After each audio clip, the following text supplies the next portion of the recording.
सुंदर देहिया सखी माटी के मकान बनल बा। सुंदर देहिया सखी माटी के मकान बनल बा। कि कतनो गंगा में नहैलू दिल में कचरा भरल बा। कि कतनो गंगा में नहैलू दिल में कचरा भरल बा। सुंदर देहिया सखी माटी के मकान बनल बा। सुंदर देहिया सखी माटी के मकान बनल बा। कि कतनो गंगा में नहैलू दिल में कचरा भरल बा। कि कतनो गंगा में नहैलू दिल में कचरा भरल बा। चाहे चढ़ मार्शल गाड़ी चाहे हाथी घोड़ा हो। चाहे चढ़ मार्शल गाड़ी चाहे हाथी घोड़ा तोहरा चढ़े खातिर जय शिव जय शिव।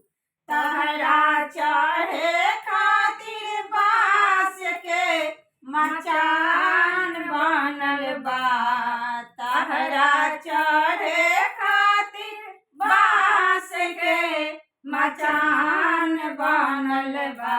कि कतनो गंगा में नहैलू दिल में कचरा भरल बा। कि कतनो गंगा में नहैलू दिल में कचरा भरल बा। सुंदर देहिया सखी माटी के मकान बनल बा। सुंदर देहिया सखी माटी के मकान बनल बा। कि कतनो गंगा में नहैलू दिल में कचरा भरल बा। कि कतनो गंगा में नहैलू दिल में कचरा भरल बा। चाहे सूत पलंग तोशक चाहे ओढ़ रजाई हो। चाहे सूत पलंग तोशक चाहे ओढ़ रजाई हो। तहरा सूते खातिर जय शिव जय शिव। तोहरा सूते खातिर गंगा जी के घाट बनल बा। तहरा सूते खातिर गंगा जी के घाट बनल बा। कि कतनो गंगा में नहैलू दिल में कचरा भरल बा। कि कतनो गंगा में नहैलू दिल में कचरा भरल बा।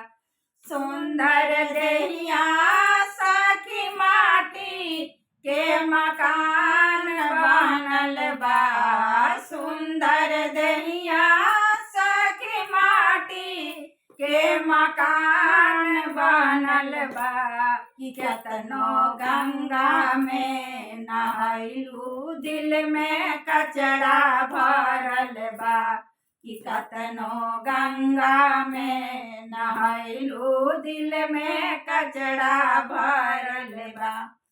चाहे कर दाना पुण्य चाहे कर पूजा पाठ हो। चाहे कर दाना पुण्य चाहे पूजा पाठ तोहरा जपे खातिर जय शिव जय शिव। तोहरा जपे खातिर नमः शिवाय के जाप मिलल बा।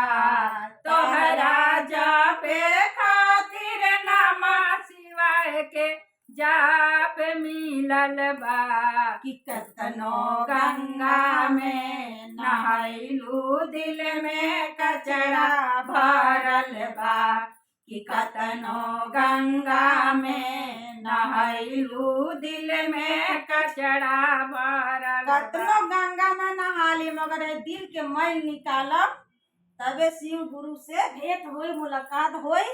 हर हर महादेव।